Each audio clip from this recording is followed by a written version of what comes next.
இன்னைக்கு என்ன செய்கிறீங்க? இன்னைக்காக்கண்ணே ரோட்டு கடை சட்னியாக செய்ய போகிறேங்கண்ணே. அதுக்கு தேவையான பொருட்களெல்லாம் இங்கே இருக்குது.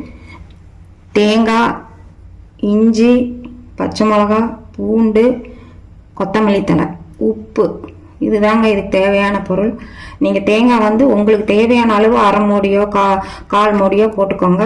அதே போல் இதில் இருக்கிற எல்லா பொருட்களுமே உங்களுக்கு தேவையான அளவுக்கு நீங்கள் எடுத்துக்கோங்க. கொத்தமல்லி தழை மட்டும் ஒரு 5 கொத்து எடுத்துக்கோங்க. அவ்வளோதாங்க இதுக்கு தேவையான பொருள். இப்போது முதல்ல இஞ்சி போட்டுக்கலாங்க.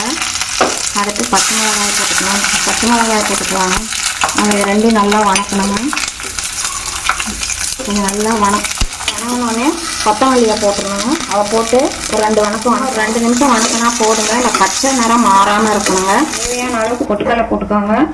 4 பேர்த்துக்கு நாங்கள் செய்கிறோங்க. அதனால் கால் மூடிக்கு கொஞ்சம் அதிகமாக தேங்காய் போட்டிருக்குறோங்க. இப்போ என்ன பண்ணுன்னா இதை தாளிச்சதை எடுத்து வணக்கினதை எடுத்து இதில் கொட்ட போகிறோங்க. தேவையான அளவு போட்டுக்கணுங்க. அவ்வளோதாங்க. பூண்டு போட்டு பச்சையாக அரைச்சிக்கோங்க. சட்னியை எப்பயும் போல் தாளிச்சு கொட்டிக்கலாங்க. அவ்வளோதாங்க. இதாங்க ரோட்டு கடை சட்னி.